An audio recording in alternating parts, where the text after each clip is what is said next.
بسم اللہ الرحمن الرحیم۔ السلام علیکم ورحمۃ اللہ وبرکاتہ۔ معزز ناظرین، مسجد میں اگر ہم باجماعت نماز پڑھ رہے ہوں اور ہم پہلی صف میں موجود ہوں اور ہمارے پیچھے 3-4 صفیں مزید ہوں، تب نماز کے دوران ہوا یا ریح خارج ہو جاتی ہے تو اس صورت میں ہمیں کیا کرنا چاہیے؟ کیا ہم نماز جاری رکھ سکتے ہیں؟ کیا وضو ٹوٹ جاتا ہے؟ یا اگر دوسری صورت میں دوسروں کو نماز میں ڈسٹرب نہ کرنے کی نیت سے وہیں کھڑے رہیں اور بعد میں وضو کر کے نماز کو مکمل کر لیں تو کیا ہمیں باجماعت نماز کا ثواب ملے گا؟ معزز ناظرین، یہ ایسے سوالات ہیں کہ جن کے بارے میں پوچھنے سے ہم شرماتے ہیں، اور کبھی کبھار اگر ایسا معاملہ پیش آئے تو ناعلمی کی وجہ سے ہم اپنی نماز خراب کر بیٹھتے ہیں، بلکہ اکثر اوقات تو ہم ثواب کی بجائے گناہ کر لیتے ہیں۔ قرآن حکیم میں 100 سے زائد مقامات پر نماز کا ذکر آیا ہے، جن میں سے 80 مقامات پر صریحاً نماز کا حکم وارد ہوا ہے۔ جب اذان ہوتی ہے تو ہم اپنا کام چھوڑ کر مسجد کی طرف رجوع کرتے ہیں تاکہ ہم نماز ادا کر کے اپنے گناہوں کی بخشش اللہ تعالیٰ سے کروا سکیں۔ حدیث میں ہے کہ اللہ تعالیٰ انسان کے اعمال کو نہیں دیکھتا، بلکہ اللہ تعالیٰ انسان کی نیت کو دیکھتا ہے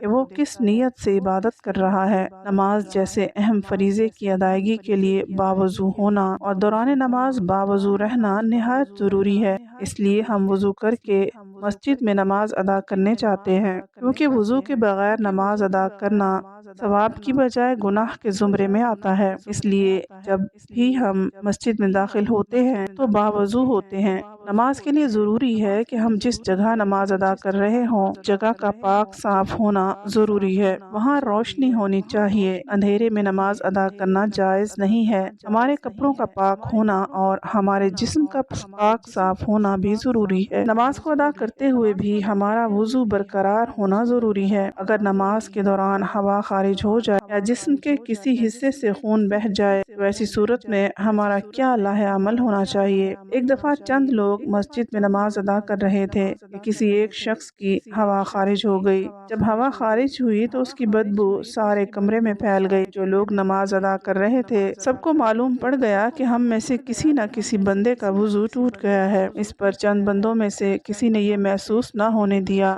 کہ کسی کا وضو ٹوٹ گیا ہے، اس لیے شرم کے مارے نماز نہ توڑی بلکہ نماز کو جاری رکھا۔ اس کا پردہ رکھنے کے لیے یہ چاہیے تھا کہ وہاں جو 2-4 لوگ نماز ادا کر رہے تھے وہ سارے وضو کر کے دوبارہ نماز ادا کرتے تاکہ اس بندے کو شرمندگی نہ ہوتی، اس نماز کو پھر سے ادا کیا جاتا، پر نمازیوں نے ایسا نہ کیا۔ ہمارے دین اسلام میں حکم ہے کہ کسی کے پردے کو ظاہر نہ کیا جائے جس سے اس کی دل آزاری ہو، لیکن یہاں سوال دل آزاری کا نہیں، جیسا کہ حضرت علی بن طلق رضی اللہ تعالیٰ عنہ سے روایت ہے کہ حضور نبی کریم صلی اللہ علیہ وآلہ وسلم نے فرمایا، جب تم میں سے کسی کی نماز کے اندر ہوا خارج ہو جائے تو چھوڑ کر چلا جائے اور وضو کر کے دوبارہ پڑھے۔ اس حدیث مبارکہ سے معلوم ہوا کہ نماز میں وضو ٹوٹ جانے کی صورت میں اپنی جگہ پر کھڑے رہنے کی اجازت نہیں ہے، بلکہ وضو کر کے دوبارہ نماز میں شامل ہونے کی ترغیب دی گئی ہے۔ ایک اور روایت میں حضرت عائشہ صدیقہ رضی اللہ تعالیٰ عنہا کا بیان ہے کہ حضور نبی کریم صلی اللہ علیہ وآلہ وسلم نے ارشاد فرمایا، جسے نماز میں نقصیر یا مضی آ جائے وہ لوٹ کر وضو کرے اور جہاں نماز کو چھوڑا تھا وہیں سے شروع کر دے،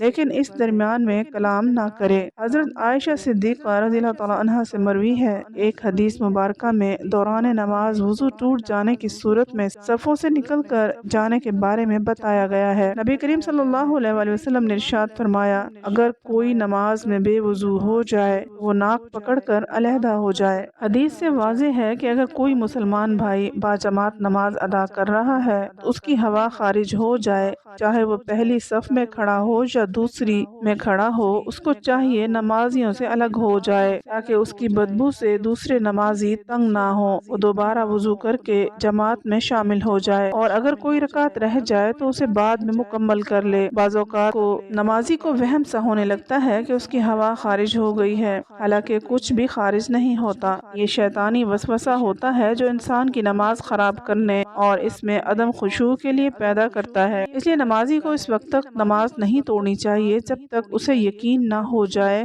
کہ اس نے ہوا خارج کی ہے۔ عباد ابن تمیم اپنے چچا سے بیان کرتے ہیں کہ ایک شخص نے رسول کریم صلی اللہ علیہ وآلہ وسلم کے سامنے شکایت کی کہ اسے نماز میں خیال سا آتا ہے کہ اس کی ہوا خارج ہوئی ہے۔ رسول کریم صلی اللہ علیہ وآلہ وسلم نے فرمایا وہ نماز سے اس وقت نہ نکلے یا نماز اس وقت مت توڑے جب تک ہوا خارج ہونے کی آواز نہ سنے یا اس کی بدبو نہ پائے۔ حدیث سے یہ مراد نہیں کہ حکم آواز سننے یا پھر بدبو آنے پر معلق ہے، بلکہ مراد یہ ہے کہ ہوا خارج ہونے کا یقین ہو جائے، چاہے اسے آواز آئے یا بدبو سونگھی ہو یا نہ سونگھی ہو۔ دین اسلام میں یہ حکم کسی جگہ بھی موجود نہیں ہے کہ اگر نماز کے دوران آپ کی ہوا خارج ہو جائے تو آپ اپنی نماز کو جاری رکھیں گے۔ اگر آپ ایسا کرتے ہیں تو آپ ثواب کی بجائے گناہ حاصل کر رہے ہوتے ہیں۔ نبی کریم صلی اللہ علیہ وآلہ وسلم کی حدیث پاک سے ظاہر ہے کہ اگر نماز کے دوران آپ کی ہوا خارج ہو جائے، آپ شرم کے مارے کسی کو یہ ظاہر دینا نہیں چاہتے، تو ایسی حالت میں اپنے ناک پر ہاتھ رکھ کر نمازیوں سے پیچھے ہو جائیں کہ میرے ناک سے خون بہ رہا ہے۔ دوسرے سب یہ سمجھیں گے کہ اس کے خون بہنے سے وضو ٹوٹ گیا ہے، اس لیے یہ دوبارہ وضو کر کے نماز ادا کرے گا۔ اس سے اس بندے کی بھی عزت رہ جائے گی اور نماز بھی ادا ہو جائے گی۔ معزز ناظرین، ناک سے خون بہنے،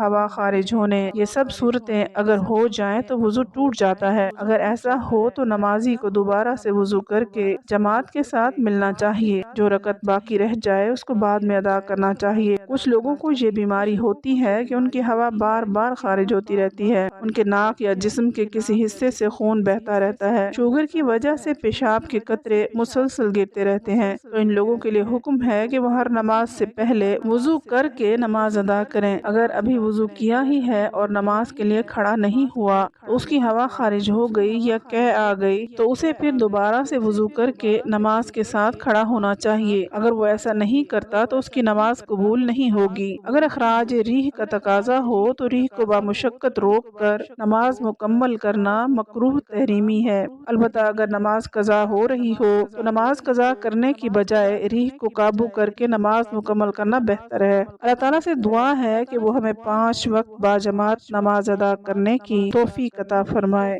آمین۔ امید ہے آپ کو ہماری آج کی ویڈیو پسند آئی ہوگی۔ مزید ویڈیوز کے لیے ہمارے چینل کو سبسکرائب کر لیں، ویڈیو کو لائک اور شیئر ضرور کر دیں۔ اگلی ویڈیو تک اجازت دیں، اللہ حافظ۔